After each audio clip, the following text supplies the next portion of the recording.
Bismillahirrahmanirrahim. Innal hamdalillah wassalatu wassalamu ala Rasulillah wa ala alihi wa ashabihi wa mawalah. Wala hawla wala quwwata illa billah wa man ittaba'a huda ila yaumil qiyamah amma ba'du. Fa inna asdaqal hadithi kitabullah wa khairal huda Muhammadin sallallahu alaihi wasallam wa syarrul umuri muhdatsatuha fa inna kulla muhdatsatin bid'ah wa kulla bid'atin dhalalah wa kulla dhalalatin finnar. Ya Bu, wis abang ya Bu ya.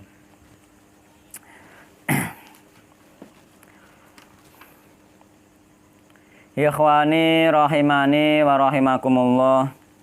Patut kita panjatkan puji syukur kehadirat Allah Subhanahu wa Ta'ala, yang mana pada malam hari ini kita dipertemukan kembali oleh Allah Subhanahu wa Ta'ala di majelis yang mulia ini, yang mudah-mudahan dengan bermajelis ini Allah mudahkan jalan kita menuju surga Allah Subhanahu wa Ta'ala. Sebagaimana yang Rasulullah Shallallahu Alaihi Wasallam pernah sabdakan, man salaka tariqan yaltamisu fi ilman sahalallahu lahu bi tariqan ilal jannah. Man salaka tariqan, barang siapa menempuh jalan, yaltamisu fihi ilman, di jalan tersebut dia mencari ilmu, sahalallahu, Allah mudahkan, lahu, baginya, bi, dengan sebab mencari ilmu tersebut, tariqan, jalan ilal jannati, menuju surga Allah Subhanahu wa Ta'ala. Dan marilah kita perbaiki niat kita, yakni benar-benar kita itu niat thalabul ilmi, sehingga hal tersebut akan menjadi termasuk diantara janji Allah yang dijanjikan pada kita semua.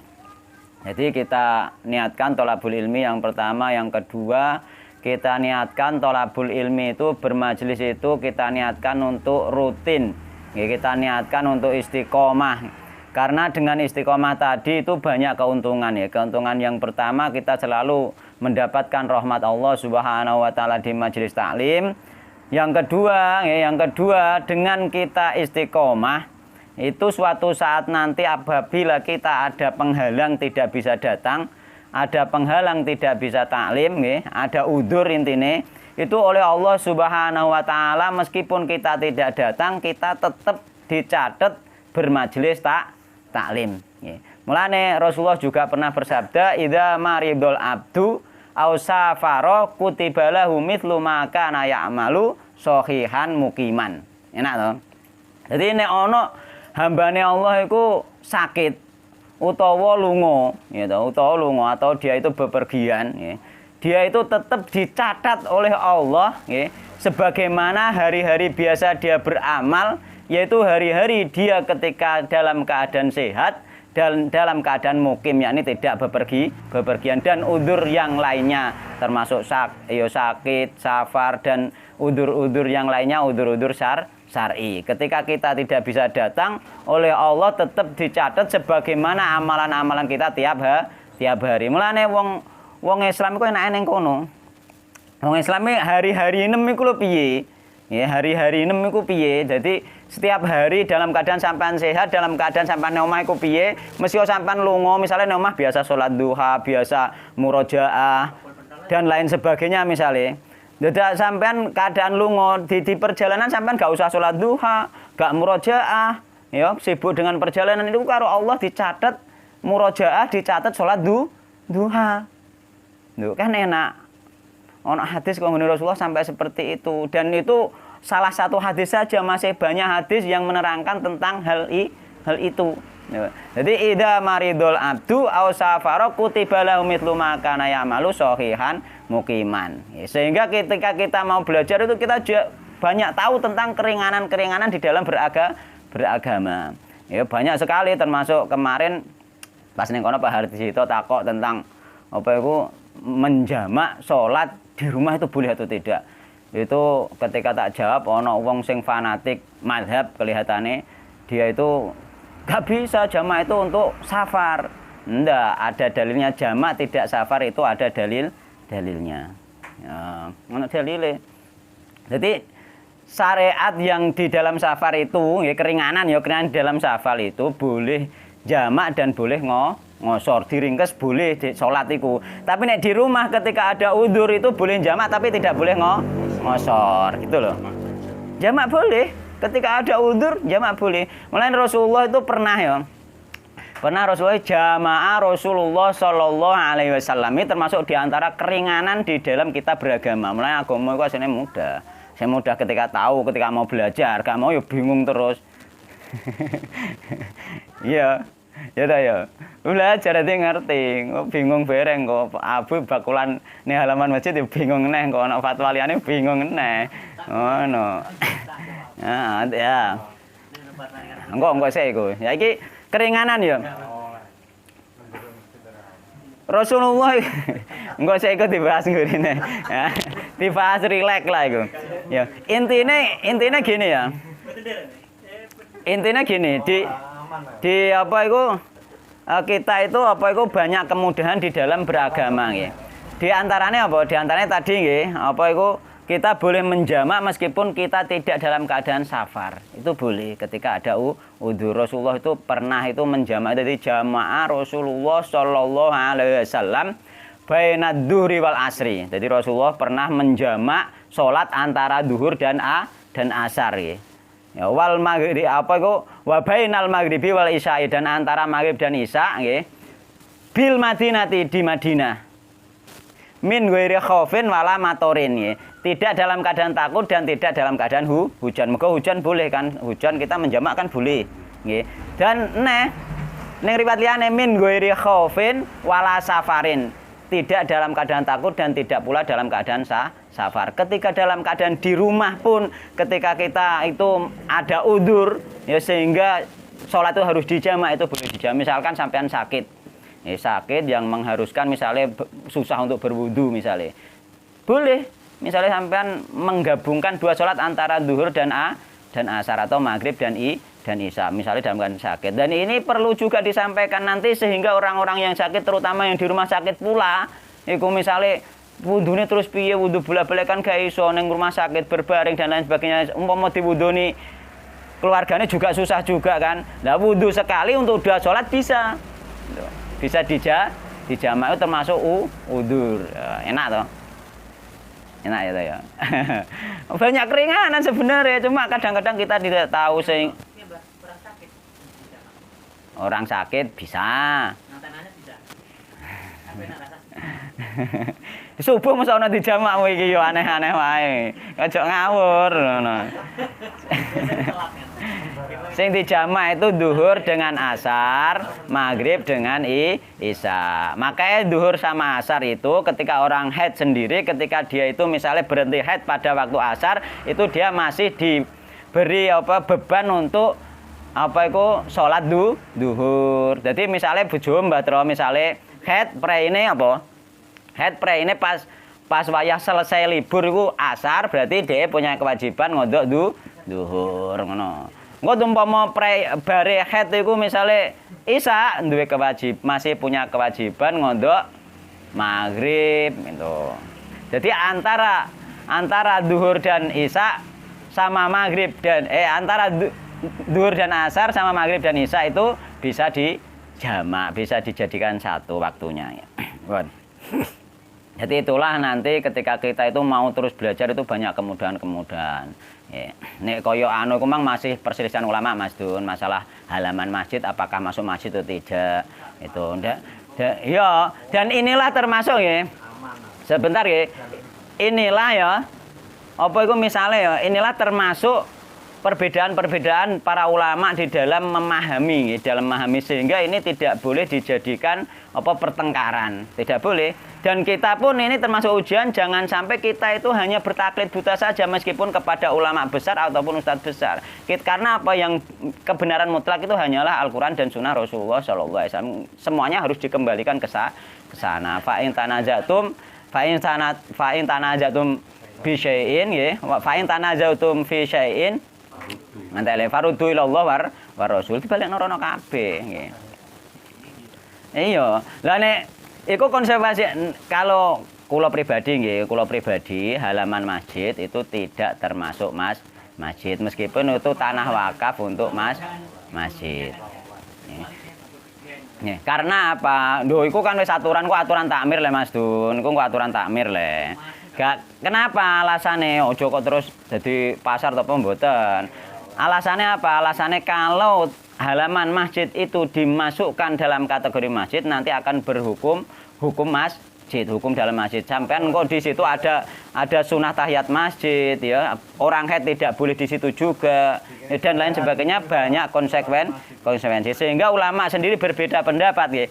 Sampai Syekh bin Baz sendiri itu merojihkan yang ini dibatasi. Ini ketika masjid itu ada pagarnya, nah, di dalam pagar itu masuk kategori masjid. Jika tidak ada pagarnya maka halaman tidak termasuk masjid. Itu Syekh bin Baz itu juga pendapat itu diresmikan di Lajnah Daimah diresmikan. Jadi masih perselisihan ulama itu tidak sampai final. Jadi sampean jualan yang kono masih aman. Seandainya sampean jualan di situ tidak aman, berarti di situ pun boleh tahiyat masjid nanti. Akhirnya ya seperti itu.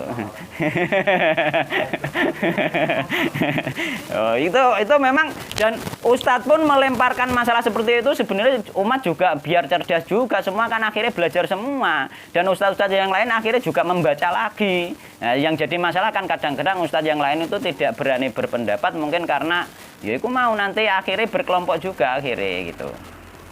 Ya, nek aku ya biasa wae lah, gak patek cocok ya gak cocok, mana cocok ya cocok. Nggih.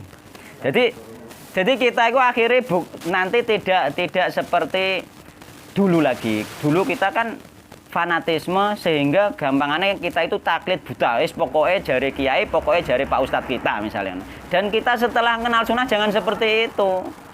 Ono ustadz ngomong yo cocok nggak ambek sunnah Rasul dan sahabat, cocok nggak ambek pemahaman salaf, selesai. Dari situ kita nantinya itu menjadi orang yang merdeka. Yani kita itu hanya dikendalikan oleh kebenaran, oleh wahyu, gak dikendalikan oleh tokoh, gak dikendalikan oleh kelompok kan ngono. Sama saja sebenarnya kok ya yang dibahas Pak Harjito Pak nggih. Masalah kelompok-kelompok sebenarnya sama saja, itu sama saja seperti majelis taklim seperti ini. Nek sampean fanatik ning satu majelis taklim juga nek liyane mbok anggap salah, sama saja nanti sampean juga kelompok juga kan ngono. Ya yang penting kita belajar bersama terus ben pinter kabeh ngono. Ben merdeka akal itu. Iya, akal itu kudu merdeka, aja nganti akal itu dibelenggu karo kefanatikan. Sing penting iku sing paling penting. Ya ora apa-apa kanggone sampean khususon. Bon nggih, genane tok ndi nggih bab iki halaman 197 ya.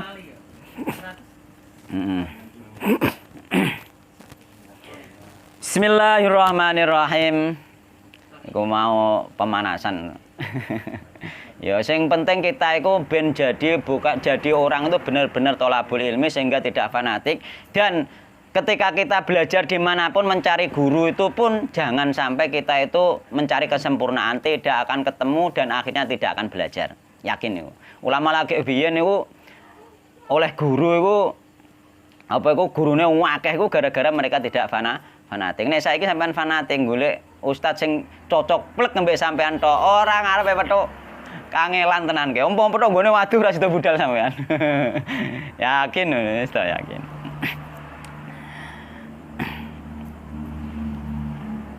Ngoten Pak nggih. Yakin ngoten jan.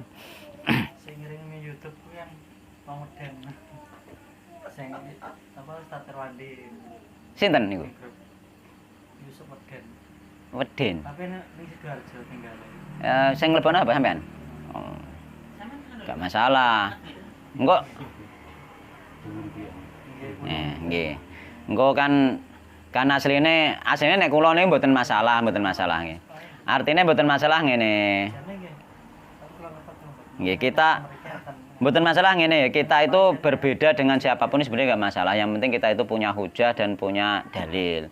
Sehingga Dan itu pun nanti menunjukkan Allah itu memang adil kok. Semua ustadz, semua ulama itu Allah memberikan di situ pasti mempunyai pendapat yang salah. Karena apa itu menunjukkan memang mereka tidak maksum dan itu untuk menguji umat. Ojo ngantek jengkiran neng gore pendapatnya yang salah iku mau ngono. Heeh.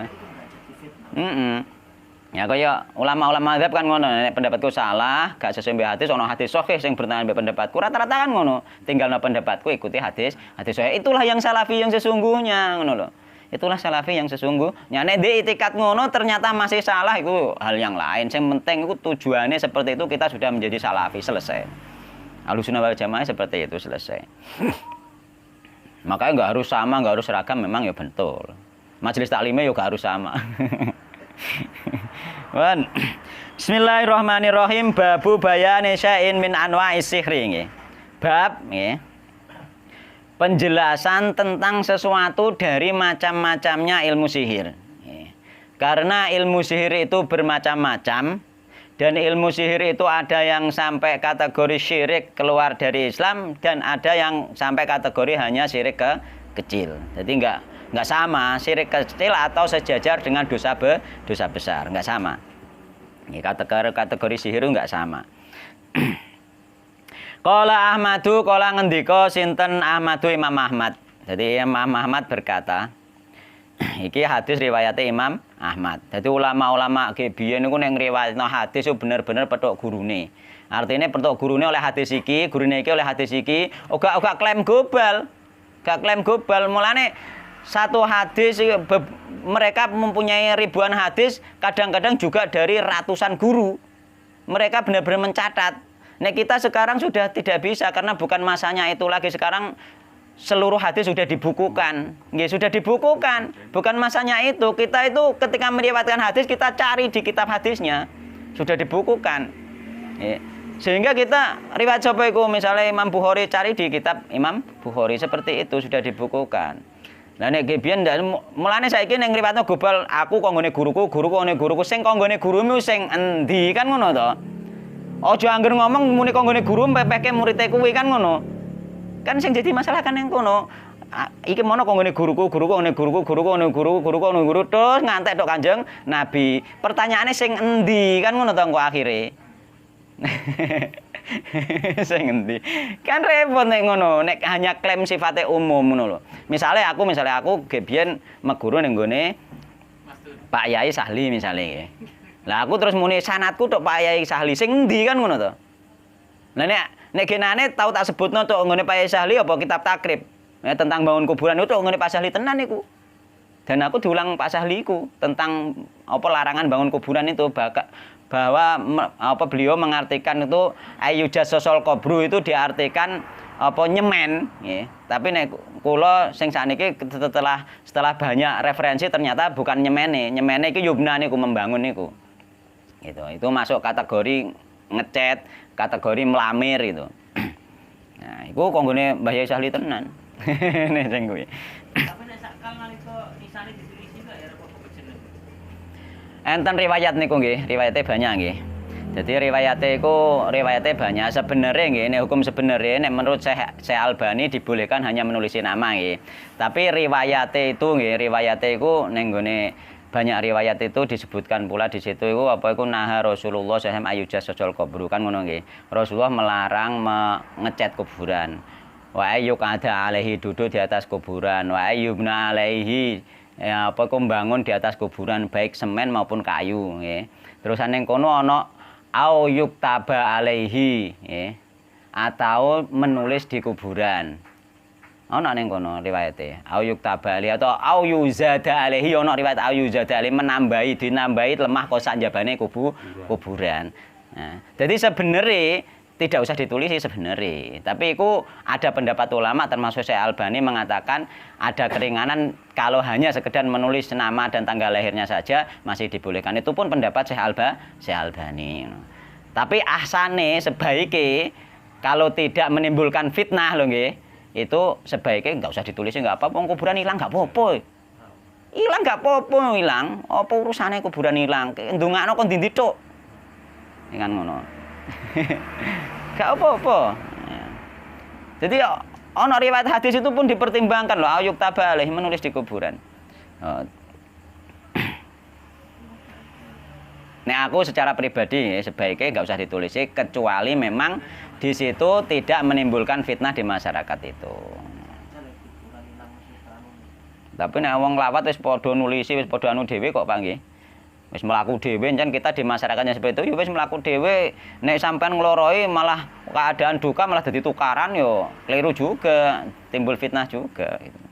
Patoke dicek nek isor ngene kok lanang. Nggih, Bon. Tapi yang jelas aturan kuburan itu hilang nggak apa-apa. Kita doakan dari mana saja nyampe. Kita ziarah kubur sifatnya umum, ziarah di kubur mana saja kan ngono. Nah, sifatnya umum semua. Gak usah khawatir misalnya mbahku kuburannya nanti mbah-mbah sing biyen-biyen wae wis ora roh ke kuburane kan. Bingung ngono. Tapi nek sing penting ndongakno wis beres. Qala Ahmadu ngendika sinten Imam Ahmad haddatsana Muhammad bin Ja'far haddatsana iki Ahmad bin Hambal iki. Jadi termasuk muridnya Imam Asy-Syafi'i. Kenapa nggih? Kenapa orang-orang yang menisbatkan diri kepada salaf yang sekarang dikenal salafi itu kebanyakan mengikuti nggih mazhabnya Imam Ahmad bin Hambal? Kenapa? Pertanyaannya piye? Kan ono pertanyaane kudune. Karena jawabannya karena Imam Ahmad bin Hambal itu lebih banyak tahu tentang hadis. Ya, gitu. Lebih banyak tahu tentang hadis. Karena mulai dari Imam Abu Hanifah mulai dari sahabat terusan turun temurun itu yang belakang itu mereka lebih banyak tahu hadis, ilmunya lebih tambah. Jadi hadis yang diketahui Imam Ahmad dengan hadis yang diketahui Imam Syafi'i itu banyak Imam Ahmad. Itu seperti itu. Iya, mulane pertama kan Imam Abu Hanifah kan, Imam Hanafi itu hadisnya lebih sedikit, makanya Imam Abu Hanifah itu banyak apa jenenge iku? Napa Pak niku? Ra'yu istilahnya iku pakai iku lho Pak. Sing disamakan apa jenenge? Kias. Istilahnya pakai kias. Nah, istilah pakai kias. Ya, termasuk Imam Syafi'i sendiri juga mengharuskan itu minimal kias, enggak boleh ihtisan ya. Ihtisan pun enggak boleh, Imam Syafi'i sama. Man istahsana faqad syara'a. Barang siapa membuat sesuatu yang baik, menganggap sesuatu yang baik dalam agama, gawe dhewe, maka dia telah membuat syariat baru. Man istahsana faqad syara'a. Mulane Imam Syafi'i kalau kamu menginginkan menganggap sesuatu yang baik itu paling enggak minimal harus apa mau?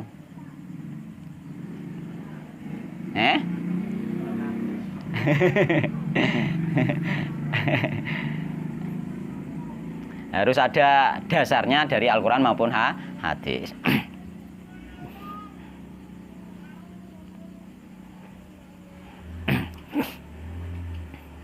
Harus pakai kiasnya, minimal pakai kias. Jadi kalau Ahmad ngendika sinten Imam Ahmad haddatsana Muhammad bin Ja'far nggih. Ngriwayatno teng kita nggih sinten Muhammad bin Ja'far haddatsana Auf haddatsana meriwayatkanna ing kita sinten Aufun Auf an Hayyan bin Al-Ala nggih. Haddatsana Qoton bin Qabisah nggih. Qabisah iki seorang sahabat. Kira an abihi nggih, bapake Qabisah. Qabisah seorang sahabat nggih. Qoton bin Qabisah, Qotone anake sahabat. Anabihi annau sami an-nabiy sallallahu alaihi wasallam qol. Jadi itu termasuk peraih-peraih hadis sing thiqah semuanya. Annahu sami an-nabiy sallallahu alaihi wasallam qol, annahu satemene nggih, sami'a ngrungu. Annahu satemene bapake Qoton yakni Qabisah iku. Sami'a iku ngrungu sinten bapake Qoton, yakni Qabisah an-Nabi sallallahu alaihi wasallam ing Nabi Muhammad sallallahu alaihi wasallam kala ngendika sinten Nabi Muhammad sallallahu alaihi wasallam.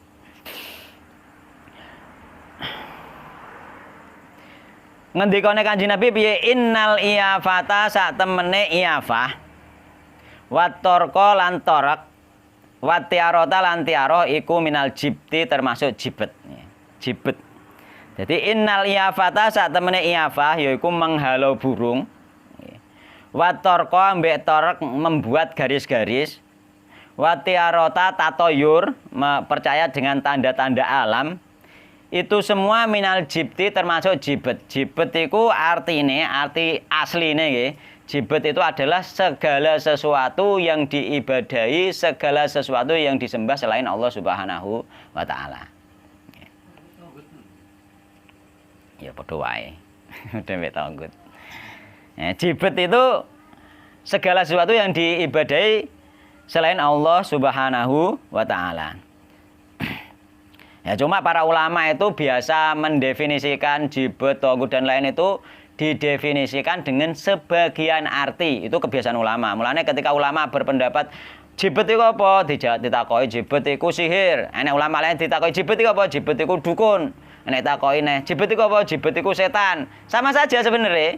Jadi mencakup semua itu jibet itu, yakni segala sesuatu yang diibadahi selain Allah Subhanahu wa taala. Sehingga para ulama ini menjawabnya itu dari sebagian makna. Rata-rata seperti itu. No, nek gak paham ngono ngarani pendapate imam iki ngene kok iku ngono kok gak padha kan mboten. Iku jawaban dari sebagian makna. Jadi kita nggak boleh terkecoh dengan jawaban-jawaban seperti itu. Ketika kita tahu misalnya ana ustaz bertakoi jibet iki apa? Ana ustaz muni sihir, terus mbok pedoman wis kuwi tok wae. Nek jibet iku sihir nek ustaz liyane muni liyane mbok salahno ya kleru sampean. Jadi jibet itu iso sihir, jibet itu iso dukun, seperti itu. Jadi kesemua makna aslinya semua yang diibadahi selain Allah itu jibet.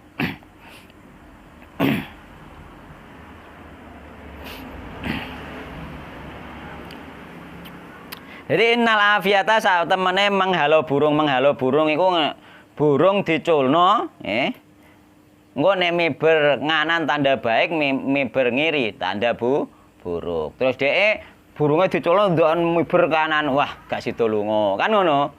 Engko nek miber ngene berarti sida lunga. Gak burung tok iku. Engko liya-liyane sampean nek misale duwe duit gambar Garuda, mbek gambar tulisan, engko nek gambar Garuda berarti iki rezekine lancar. Nek gambar Garuda oh misale rezeki lancar. Engko nek gambar angka misale rezeki serat terus bombulno ki ape budal lunga, ape mergawe misale bombulno. Tiba angka ora sida budal. Sama saja seperti itu. Itu.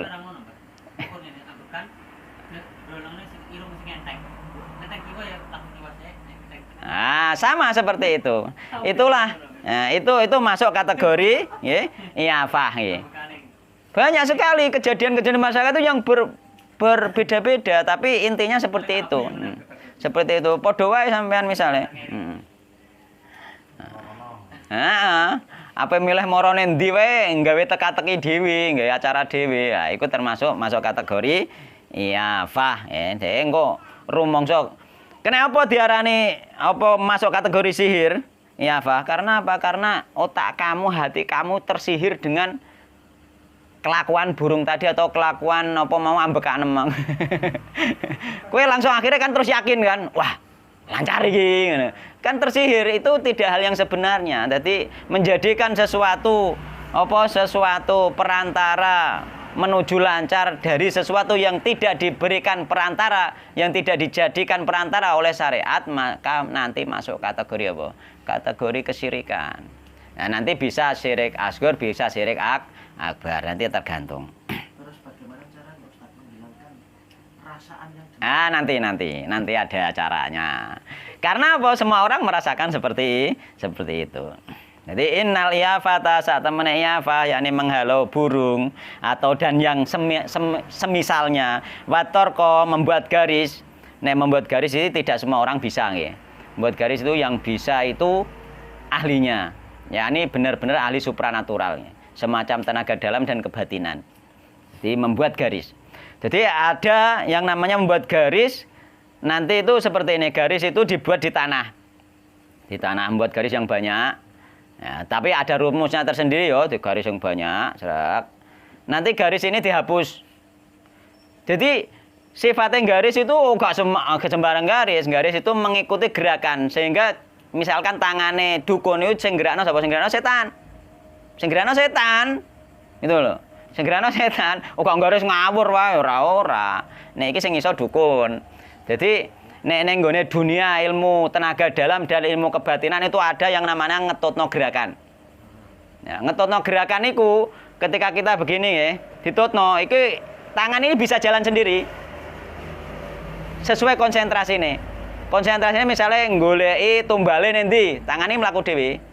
goleki mendeke endi lah itulah tumbali di situ. Itu ilmu kebatinan dan ilmu tenaga dalam seperti itu. Sehingga ini bisa membuat garis nanti. Buat garis tangannya mlaku dhewe garis.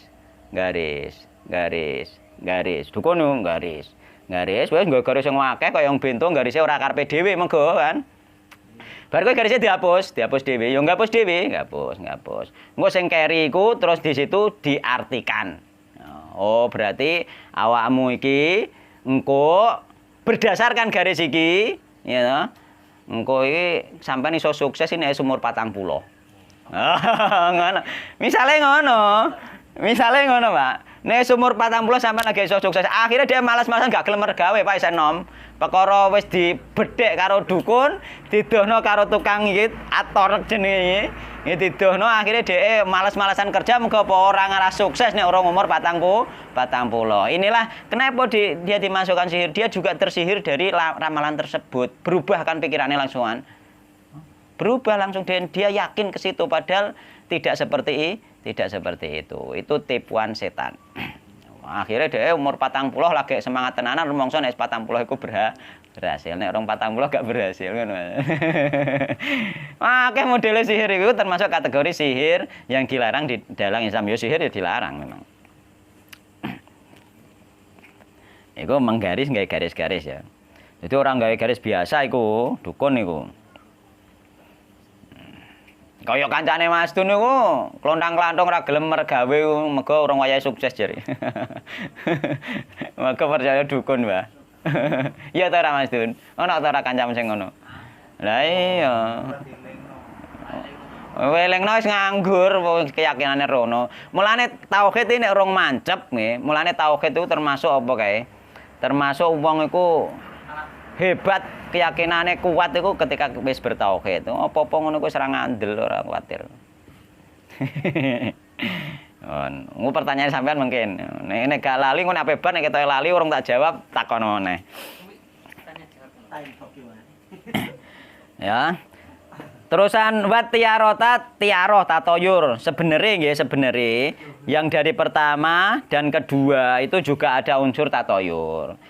Cuma dibedakan namanya karena beda sifatnya saja. Sebenarnya hampir sama seperti tatoyur nggih. Watiarota dan tatoyur percaya dengan tanda-tanda. Memang cuma tanda-tanda juga sih, cuma tanda-tanda dibuat sendiri. Tapi nek tatoyur biasanya tanda-tanda alam kejadian yang tidak dibuat sendiri itu tatoyur. Misalnya sampean budal ono lewat kan gak mbok gawe kan? Budal ono garangan lewat kan gak mbok gawe. Tapi nek Iafa ambek torek mangan digawe dhewe, bedane di situ. Sebenarnya sama-sama hampir sama seperti tatoyur.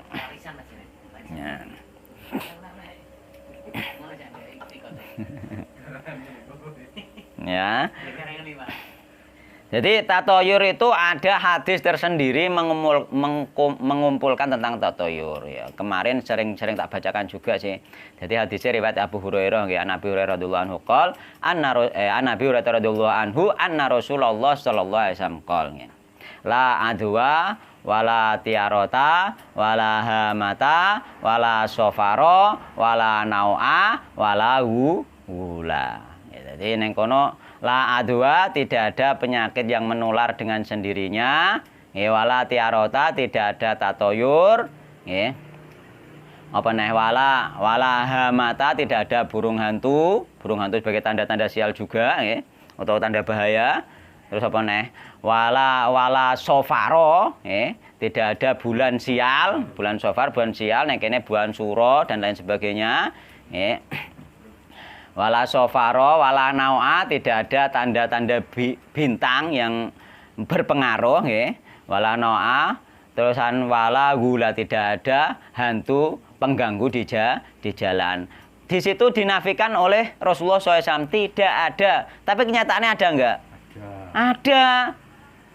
Kan Rasulullah tidak ada kan muni la adwa wala tiarota. Ya, wala hamata, wala naua, wala gula dan lain sebagainya tadi ternyata ada dan bukan hanya ada, Pak Rafiq wae yo percaya kan ngono. Percaya ngono. Mulane ning gone hadis riyane iku riwayat Ibnu Mas'ud iku kan ngene. Apa iku atiaratu syirkun wa ma minna illa. Walakinnallaha yudhibu bitawakkul. Jadi tatoyur itu syirik, terus Ibnu Mas'ud, tatoyur itu syirik. Dan tidaklah di antara kita juga kena tatoyur. Sahabat kena tatoyur sama. Sami kalian jenengan sami gamangane ngono. Sami. Walakinnallaha yudhibu bitawakkul. Tapi Allah menghilangkan dengan bertawakal. Artinya ngene umpama sampean budal nendi, dodokan ana ula liwat, wah engko ora piye iki. Misale ndek perasaan ngono, wis sampean berdoa kepada Allah terus kemudian berangkat. Ana doane sendiri. Sampean berdoa dengan a'udzu juga sudah bisa. Cuma ada doa-doa khusus. Di situ ana apa ke ana doane Allahumma la khaira illa khairuka wala toiro illa toiruka wala ilaha wairuk. Jadi neng kono termasuk tanda baik juga oleh Mas Dun. Ana garangan liwat, wah nggarai lancar iku mbungku laris engko. Yo sampean klir padha wae, sampean kudu nek ndek perasaan ngono, nek pengen ngilangi kuwi, nggih, pengen ngilangi kuwi bertawakal kepada Allah, terusan sampean harus berdoa, ya Allah, la khaira illa khairuka, tidak ada kebaikan kecuali kebaikan darimu. Oh gak kebaikan kok garangan iku mau, ora sebab garangan liwat iku mau ngono maksudnya. Ngono kudu harus iku, sampean kudu ndek la khaira illa khairuka.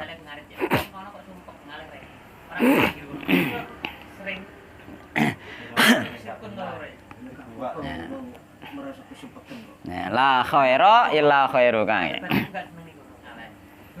Mulane ning gone hadise iku mah hadise saurunge iki mah kan nenek lafate ngene le.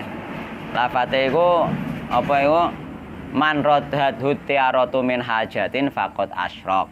Barang siapa yang mengurungkan tidak pergi, tidak menunaikan hajat dikarenakan tatoyur, maka dia telah musyrik.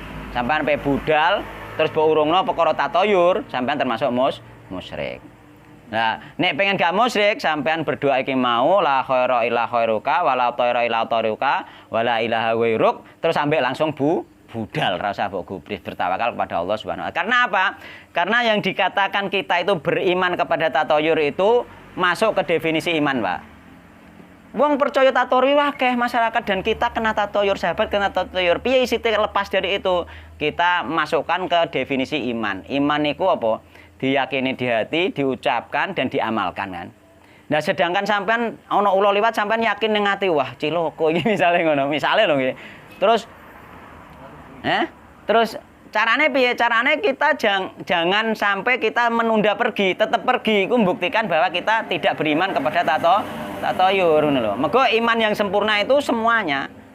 Ketika kita kerjakan semuanya akhirnya gara-gara ana ula wis atine wis percaya, terus gak sida budal pisan wis sampean sempurna, termasuk masuk kategori kesyirik.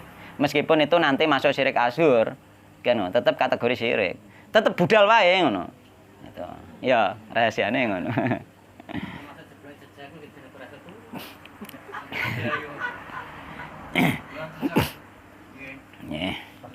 Tapi sakit aku yo. Ngobrol nang bisu lah kene aku nang mikir. Bon nggih. Nggih, intine iku mau nggih, man radhatu tiaratu min hajatin faqad asyrak. Jadi nek wong iku menunda dari hajatnya karena tatoyur maka dia telah syirik. Kafare piye? Kafare doa Allahumma la khaira illa khairuka wala thaira illa thairuka wala ilaha ghairuk. Nek gak iso sampean budal mbek auzubillahi minasyaitonir rajim juga sudah bisa. Itu batas-batas minimal kita berlindung kepada Allah Subhanahu wa taala. Terusan kita tetap pergi ya, karena apa? Itu untuk membuktikan bahwa kita tidak beriman kepada tatoyur. Dilawan dengan seperti itu, berdoa dan pergi. Dan itu pun masuk kategori tatoyur itu sebenarnya meskipun secara umum keburukan, tapi kebaikan pun bisa masuk kategori tatoyur. Ya koyo mau iafah mau nek terbang ke kanan berarti rezekine lancar, kok iki budal malah semangat. Iku termasuk gak boleh. Utawa iku mau nek ana garangan liwat, wah laris iku juga tidak boleh. Mulane kenapa iku masuk gak boleh ya iku mau dalil ning gone iafah ambek dalile iku mau doane iku mau la khaira illa khairuka iku mau masuke. Sekalipun setelah itu kecelakaan itu ya enggak apa-apa, tetap diterima. Iya diterima, enggak apa-apa. Tapi insya Allah Pak, insya Allah enggak. Kalau benar-benar berdoa insya Allah enggak. Karena Allah sudah Allah lindungi. Tidaklah. Tidak insya Allah tidak. Saya itu pernah ngalami Ustaz. Bagaimana? Sepeda motor saya itu karburator sudah saya bersihkan, saya jajal lo enak. Loh, besoknya itu loh ya. Loh kok angel mau saya keluar rumah. Angel loh, 100 meter mogok. Saya maksa wae lho, Jatirogo senenggor orang anu. Saya Itu begini, Pak. Begini, Pak. Enggak, bukan seperti itu. Memang memang semacam setan itu bisa mengganggu di kendaraan. Dan itu sebenarnya kan diruqyah, Pak. Jadi kendaraannya bisa diganggu dan itu bisa diruqyah. Dan itu pernah pula kula alami. Kula itu pernah kecelakaan, Pak. Kula niku kecelakaan. Akhirnya setelah kecelakaan itu ternyata hari kedua sepeda itu tak pakai, sepeda itu maunya bergerak sendiri. Nah, seperti itu. Menggo dhewe, sepeda itu menggo dhewe gak denggono menggo dhewe, Pak. Nah, berarti dengan ini ada gangguan. Berarti kecelakaanku kemarin mungkin pas naik pertama tidak berdoa atau bagaimana, itu sehingga diganggu setan. Kita itu mulane manfaat. Saya sudah bismillahirrahmanirrahim. Enggak, maksudnya mungkin dari sebelumnya. Lah, itu masalahnya kan sepeda sudah diganggu toh, Pak. Sepeda sudah diganggu. Duh, aku ya wis bismillah yang hari kedua loh, Pak. Hari kedua sepeda dalam keadaan sudah diganggu ya. Itu wis bismillah wis opo iku isek menggo dhewe sepeda iku. Pada akhirnya apa? Pada akhirnya niku kula ruqyah, Pak. Jadi kula ruqyah, jadi kula bacakan ayat-ayat Al-Qur'an. Itu lama hilangnya, Pak. Sepeda itu ngene terus. Dia itu kuat memang mungkin bergantian ganggu sih mungkin. Jadi tak ruqyah terus sampai sekitar lebih dari 1 bulan itu lagi sepeda itu lagi normal maneh. Ya. Maka kita itu harus benar-benar hati-hati ketika memang ada sepeda itu ada nggak beres itu coba aja di ruqyah. Terus bertawakal kepada Allah Subhanahu wa taala. Kalau memang terjadi kecelakaan ya wallahu alam itu sudah namanya wis ditetapno Allah memang kecelakaan. Dan nggak mungkin keluar dari ketetapan Allah itu tidak mungkin. Cuma jalarannya kuwi mang tok, jalarannya beda. Ya wong bertauhid enake kan di situ toh, Pak, menerima. Ya, lagu menerima. Berarti itu memang berarti sudah takdir Allah Subhanahu wa taala.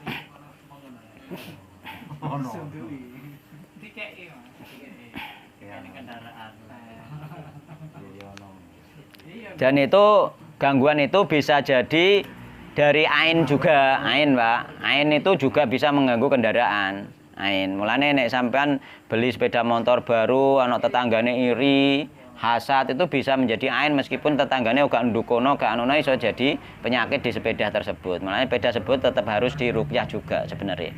Diruqyah. Nolak ain ya iku Anas al-Falaq al-Ikhlas itu dibacakan. Nah, termasuk ambean untuk menolak hal yang seperti itu ya ada doa sendiri, doa ketika beli kendaraan itu juga nanti berpengaruh kok. Sepedaku, mobilku, bareng kan sering tak ruqyah, biasa sering tak ruqyah. Iya, raja itu buat apa? Nggih, mbon nggih. Mbon. Qala Aufun, qala ngendika sinten Aufun, Auf. Jadi hal-hal yang gaib itu memang ada nyata dan benar-benar mengganggu, cuma kita bertawakal kepada Allah, kita bergantungnya kepada Allah sehingga kita itu tidak bergantung kepada yang lainnya itu ujian untuk kehidupan kita ngono tok. Qala Aufun, qala ngendika sinten Aufun, Auf. Al iyafatu utawi iyafah. Dadi Auf ya. Ndi mau. Al iyafatu utai iyafah iku zajrut thairi menghalau burung. Iku mau gak termasuk menghalau burung ben menggok nganan apa menggok ngiri. Watorku torak iku al khatu yukhatu bil ardi. Jadi membuat garis-garis yang digariskan di bumi. Wal jibtu utai jibet iku lal Hasan ngendika sinten Hasan. Hasan niku termasuk Hasan Al Basri sing terkenal niku. Ronnatus syaitani yaiku suara setan. Jadi setan itu duwe swara ronatul setan ini aslinya jeritan setan aslinya. Jeritan setan nek mana aslinya ronah itu jeritan, dia menjerit sambil kesakitan itu ronatus setan aslinya. Jadi cuma ning kene sing dimaksud ya termasuk maksudnya suara setan ya bisikan setan. Tapi makna aslinya setan itu berteriak itu ketika di laknat Allah dia berteriak. Ketika dia diturunkan ke bumi dia berteriak, ketika Rasulullah dilahirkan dia berteriak, ketika surat Al-Fatihah turun dia juga berteriak, iku setan. Setan sing iblis iku iblis. Sing nganti saiki isih.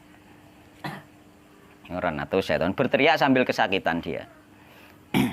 Ketika penaklukan kota Mekah juga dia berteriak terus mengumpulkan seluruh tentarane. Iku setan.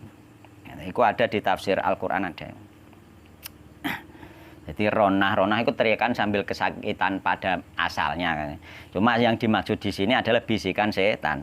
Kenapa jibet masuk kategori segala sesuatu yang dijembah itu bisikan setan? Karena setan memang membisikkan ya untuk beribadah kepada selain Allah Subhanahu wa taala. Mulane sampean ana garangan liwat mah dibisik setan. Wah, wis lancar iki. Ngono gamane ngono. Heeh, engko ana ula liwat dibisik setan. Apa iku HP cilokoke akhirnya sampean percaya iku masuk kategori ronatus setan. Ya, dene lancar tenan iku kan wis memang takdire lancar iku yang pertama. Yang kedua, kenapa lancar tenan? Mergo don persangkaan dia yakin, keyakinannya dia itulah yang membuat lancar sebenarnya, hanya menarik keyakinan saja don. Jadi mulane Allah iku apa? Ana ing dadoni abdi bi. Aku karek prasangkane hambaku rumangsa lancar yo digawe lancar, rumangsa seret digawe seret. Kan ngono intine. Rumangsa kangelan yo dadi kangelan tenan. Kan ngono tok ta asine. Iku nek ngarani ilmu modern apa Pak niku? Kata usul fikih alikat mizan bisa. Ayo. Nek ragu-ragu yo nganggur malah. Keyakinan ini mangkane. Iya. Ketika sampean yakin, itulah yang terjadi. Mulane kenapa wong-wong mek pesugihan niku asline gak dikai sugih karo setane ku gak lho. Dia bar mek pesugihan bar mbelih sapi, bar mbelih wedhus dia yakin digawe lancar. Ya karo Allah dituruti lancar. Mokor mancing keyakinan tok. Setan ra iso gawe rezeki Allah kok. Setan ra iso gawe rezeki. Lah untuk membangun keyakinan itu sing susah. Untuk membangun keyakinan itu susah. Yang penting keyakinan kita itu dibangun di atas sesuatu yang syariat, yang syar'i. Aja nganti dibangun di sesuatu yang syirik ngono tok. Intine iki nanti ke keyakinan kita. Maka Allah iku nuruti keyakinane hambane. Nah. Sudah saya praktekkan. Nggih. Lho nek kula pun berkali-kali niku masalah keyakinan niku. Ya. Jadi mana yakin? Oh yakin corona ono. masuk juga, mulane iku kan orang-orang khusus nggih. Jadi sampean yakin bener corona enggak ono, ya bisa jadi sampean kebal enggak akan kena corona. Kan seperti itu. Utawa sampean yakin iku keyakinan, asal jangan keyakinan yang dibuat-buat. Karena apa? Karena keyakinan yang dibuat-buat, embo-embo tok iku gak mandi. Keyakinan yang sebenarnya sebagaimana keyakinan Khalid bin Walid itu keyakinan tingkat tinggi. Khalid bin Walid kan ngombe racun. Gak apa-apa. Karena dia benar-benar yakin, seyakin-yakinnya sampai hakul yakin gak mamang blas. Tapi nek mamang kondang mati, ya mati tenan no. Mungkin mamang opo ombe. Nek Khalid bin Walid kan wis gak mamang. Mulane kelas keyakinan itu berbeda-beda dan boleh jika memang benar-benar keyakinannya sudah sampai tingkat itu seperti Khalid bin Walid nek iso. Gitu loh. Iya, Khalid bin Walid. Loh, iku secara syariat nek gak mengandalkan keyakinan, secara syariat dia itu kan dianggap bunuh diri toh Pak akhirnya. Nggih. Tapi itu yang praktekno sinten? Sahabat. Kan bunuh diri enggak boleh haram kan? Sampean minum racun haram kan? Roh nek iku membunuhmu. Tapi nek yakin seyakin-yakinnya, wis dok kelas tingkatan 6 yakin tapi kayak benar-benar berarti sudah benar-benar dekat kepada Allah yang tahu dirinya sendiri-sendiri. Loh. Dan keyakinan itu karena dekatmu dengan Allah, bukan karena ke belajar ilmu kebal racun misalnya ngono. Tapi nek karena belajar ilmu kebal racun ya beda meneh. Khalid bin Walid gak belajar ilmu kebal racun ngono lho. Tapi ojo sembarangan mencontoh ngono lho. Iku gak kelas. Ngono lho. Dan memang ada orang-orang yang tertentu seperti itu. Kenapa sahabat liyane atau ulama lain gak ngarani, wah iku bunuh diri gak ngarani ngono. Enggak ono kan sing ngarani Khalid bin Walid bunuh diri. Tuhane wong ngono iki lho, gak apa. Enggak boleh. Biasanya kan ngono kan biasanya nek udah buyut kan lebih. Aku kan nyawuri yang ini warga-warga. Jadi sing bocor buyut itu kan dekat di Naga Prosindir dari nek aku sing nganton merasa tanggap tahun iki. Aku muni ngono Mbak Rena. Ono ngaki. Ya kok aku tok kowe wong diru kualat lho, kualat kan. Tak baleni neng kowe. Wis tuh wae dekat di Naga Prosindir ngono. Kono ngaki. Dira piye kok bujute ya mak tugas sore adzan ben Rajaya. Sing adzan masjid aku. Nggih. Jadi iki riwayat Abu Dawud nggih. Hadisnya sahih.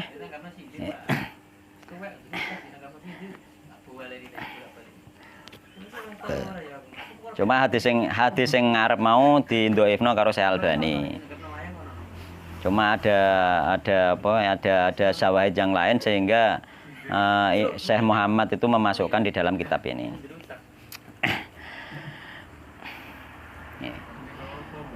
Isnaduhu jayyid, jadi sanate juga bagus. Wali Abi Dawud wan Nasa'i wa Ibnu Hibban fi shahihi al musnadu minhu. Jadi nek riwayat Abu Dawud bin Nasa'i bin Hibban itu hanya musnadnya saja. Yakni musnadnya saja itu apa ucapan Rasulullah tanpa penafsiran.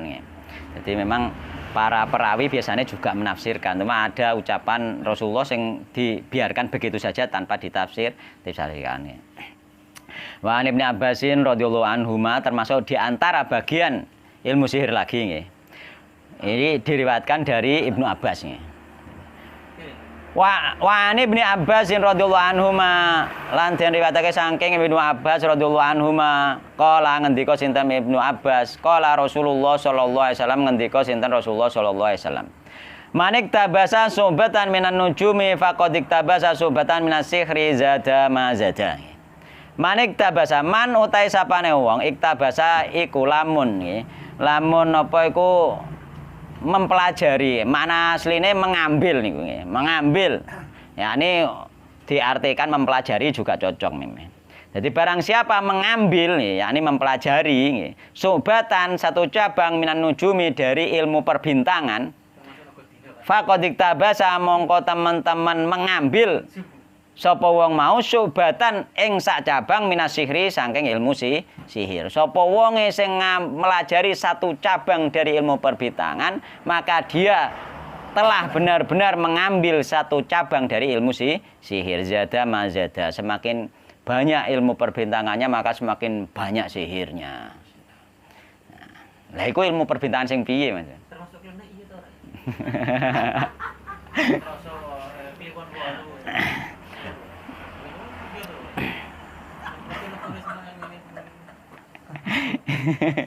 Ya, jadi ilmu perbintangan, ya, ilmu perbintangan itu ada dibagi dua, nggih. Rungono Mas Dun ben gak salah kengko ning kono salah kengko. Ki senengane mun salah paham ning kono cerita-cerita salah kengko. Saiki nek salah ning grup, Bang. Mon ya. Jadi ilmu perbintangan itu dibagi menjadi dua, jenenge enek ilmu ta'tsir. Ilmu ta'tsir, sing kedua ilmu tasyir, nggih.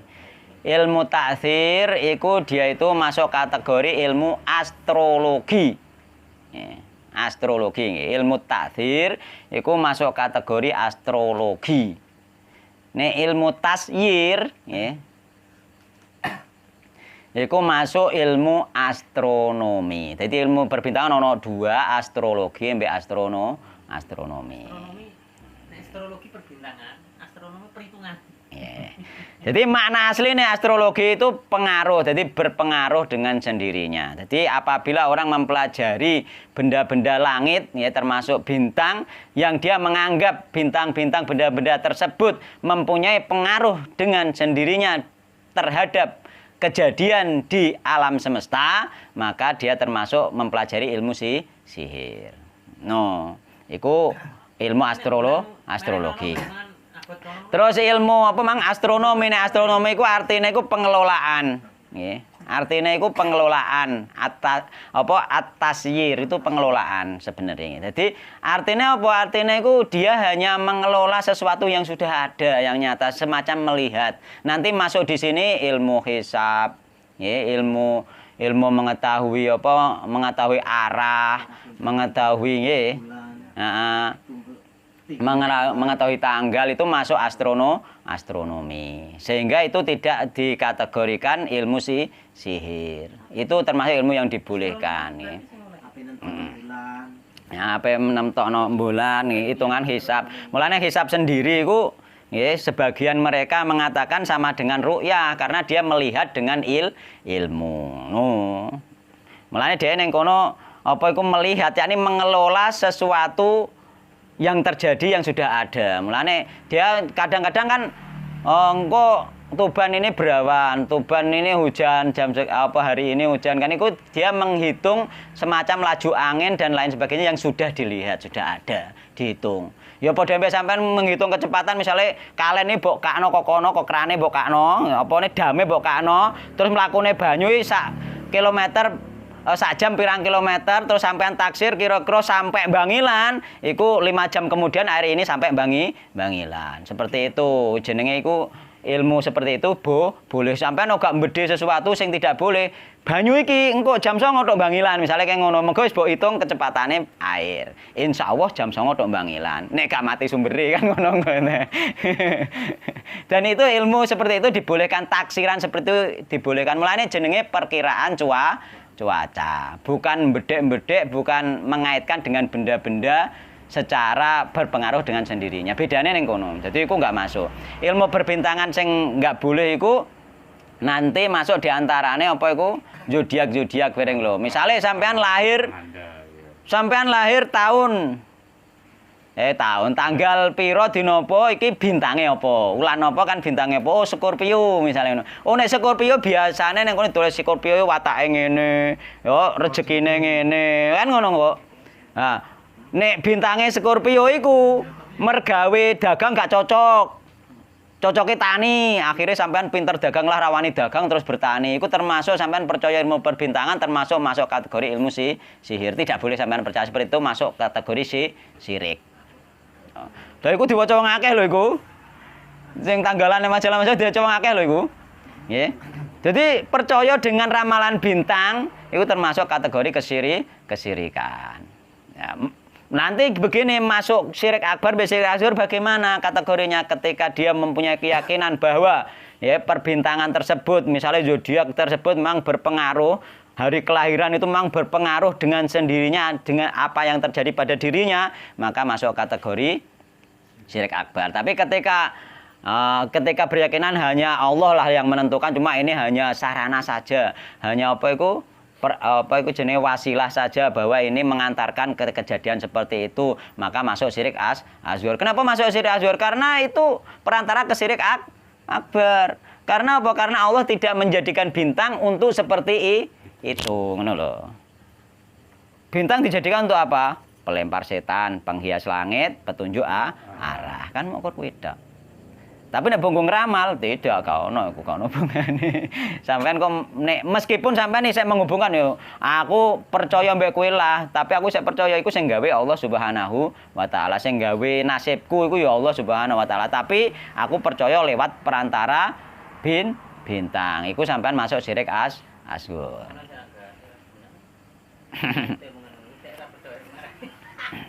Lho wong-wong sing maca majalah ngono ku percaya lho. Akhirnya dia golek pergawean ae golek bintange lho. Wah gak cocok aku ki dagang kok. Oh, dia salah kita. Tanggal ini minggu ini. Heeh. Ya aku gak paham bener sih, cuma ono aku tahu roh ning majalah ya Scorpio dan lain-lain, tapi aku gak paham. Tapi di situ kok wateke iki nek Scorpio ngene, nek anu ngene. Engko dalam percintaane piye? Ono kabeh kan ngono dhewe akhire ape pacaran wae yo ndelok kategori-kategori kuwi ndelok bintange kan ngono. Apa nikah wae yo ndelok ramalane iku. Lah iku. Persamaan versi hitungan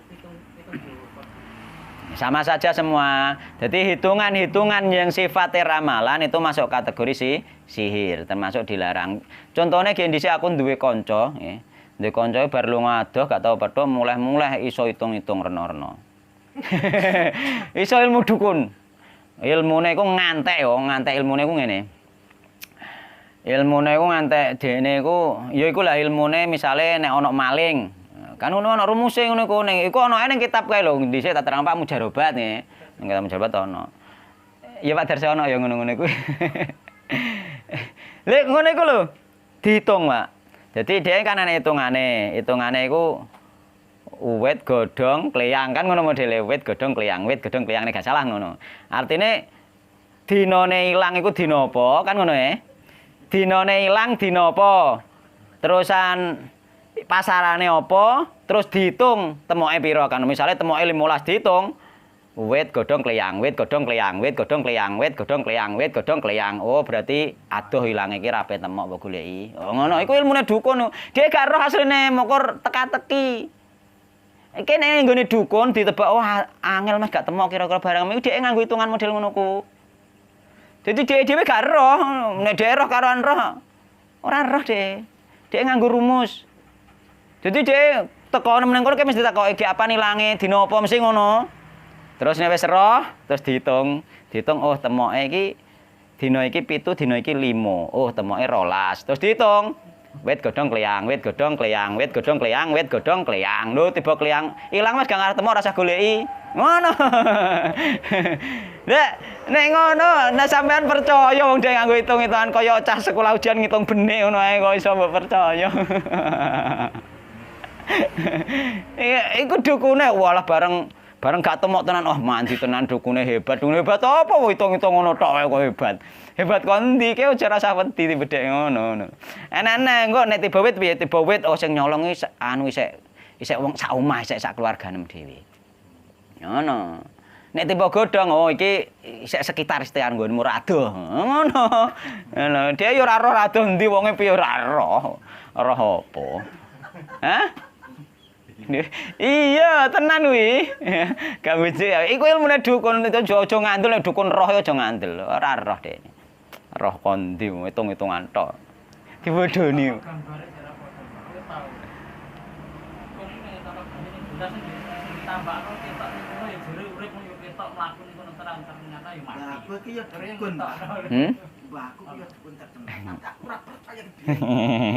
Nggih, ampun nggih ngoten nggih. Dadi intine seperti itu ya.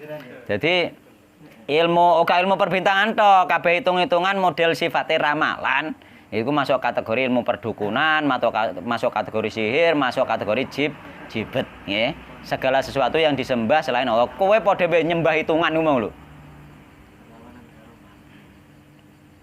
Nggih, Bon.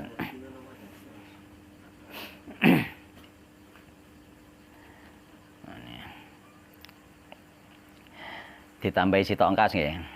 Tambah sitok engkas tapi mungkin keterangannya masih besok lah. Engko mego iki ana urusane mbek tafsire ning gone Al-Qur'ane. Insyaallah somben tak wacana tafsire lah. Walin Nasai lan iku kedue Imam Nasai termasuk bagian dari sihir lagi maneh nggih. Min hadits Abi Hurairah saking hadis Abu Hurairah man aqada uqdatan nggih. Tsumma nafatha fiha faqad sahara wa man sahara faqad asyrak wa man ta'allaqa syai'an wukila ilaihi nggih. Man aqada nggih barang siapa yang nggih membuat tali nggih. Uqdatan sebuah tali tsumma nafatha. Kemudian dia meniup tali tersebut nggih, tsumma nafatha kemudian dia meniup fiha di dalam tali tersebut faqad sahara maka sungguh dia telah berbuat sihir. Wa man sahara dan barang siapa berbuat sihir faqad asyrak maka dia sungguh telah berbuat kesyirikan. Wa man ta'allaqa syai'an wukila ilaihi dan barang siapa yang bergantung kepada sesuatu ya, maka dia diwakilkan kepada sesuatu tersebut. Kowe nek bergantung mbek hitungan karo Allah diserahno ning hitungan. Dadi nasibem iku tergantung hitungan iku mau.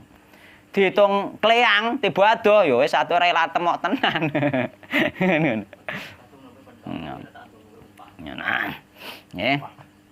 Jadi barang siapa yang membuat tali, ya, membuat suatu tali kemudian meniupnya maka dia telah berbuat sihir. Artinya apa? Buhul intine buhul, Pak. Buhul iku gak harus tali sebenarnya nggih. Gawe apa wae sing digawe media untuk menyihir, media untuk apa menyakiti orang termasuk buhul. Nek ning gone film-film ngantenan ditoblosi bareng masuk buhul. Ngantenan ditoblosi bareng termasuk buhul ya.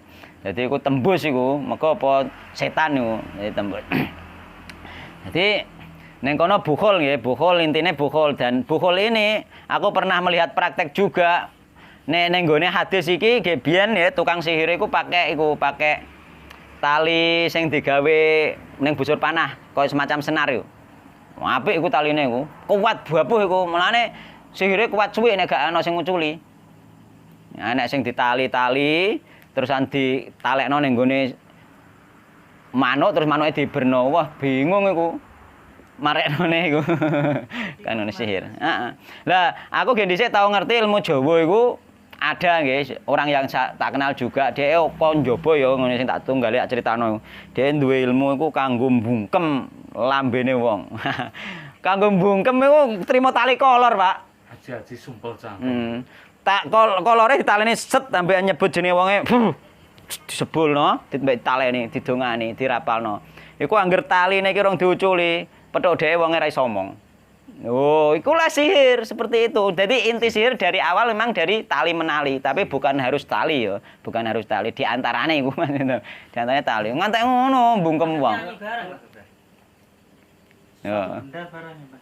Benda juga bisa. Bukan kan ceklane wong iki. Nah, pokoknya intinya iku buhul ning ngarane. Buhul itu nanti ketika kita tidak bisa, ketika kita kena sihir, kita berdoa kepada Allah, minta kepada Allah, ditunjukkan buhulnya, biasanya insya Allah buhul itu akan ketemu. Mungkin kita akan diberi mimpi oleh Allah. Maka kan mimpi itu bisa dipercaya loh, mimpi itu. Maka pemimpi baik itu dari Allah, ya. Ru'yal hasanah atau ru'yal sholihah minallah, ya. Nek al-hulmu minas seton. Mimpi elek kanggone setan. Jadi sampean nek mimpi apik, iku wis percaya wae nek mimpi iku bener. Misalnya sampean mimpi salat di masjid, iku hak iku bener, berarti tanda baik untuk sampean. Ngono lho. Tapi sing repot nek mimpi salat ning masjid tapi madhep, ora madhep kiblat lah iku ngono ya lain meneh iku. Berarti kiblatem lagi keliru iku ngono lho. Iku petunjuk juga kiblatem lagi keliru. Sholat terang-terang mikul anu. Apa jenenge menggendong kayu tadi? Nggih. Jadi mimpi itu boleh dipercaya loh nggih. Artinya percayaannya ngene, ketika sampean mimpi baik yakinlah itu dari Allah, ketika mimpi itu buruk yakin dari setan. Ketika mimpi buruk kita berdoa bertaat kepada Allah kemudian meludah ke kiri, wis tidak akan berpengaruh dan jangan diceritakan kepada orang lain. Itu syaratnya. Sampean nek mimpi buruk jangan diceritakan orang lain. Nek mimpi baik boleh diceritakan dan boleh diyakini bahwa itu kebaikan, termasuk tanda baik untuk dirimu intinya ngono. Lah mulane ketika kita itu ternyata kena sakit kok nggak sembuh-sembuh, padahal awak iki diperiksano sehat. Coba berdoa kepada Allah, mendekat kepada Allah, minta tahu di mana letak buhulnya kalau ada buhul. Nah, insya Allah dikei lewat ngipi mungkin. Rasulullah dulu lewat ngimpi, dan besok insya Allah lah tak baca tafsirnya saya wis dalu ya. Nek tafsir Al-Falaq lah paling enggak Al-Falaq Anas itu termasuk nek tafsirnya tentang masalah buhul-buhul ini ya. Wallahu ta'ala alam, subhanakallahumma bihamdika asyhadu an la ilaha illa anta astaghfiruka wa atubu ilaik.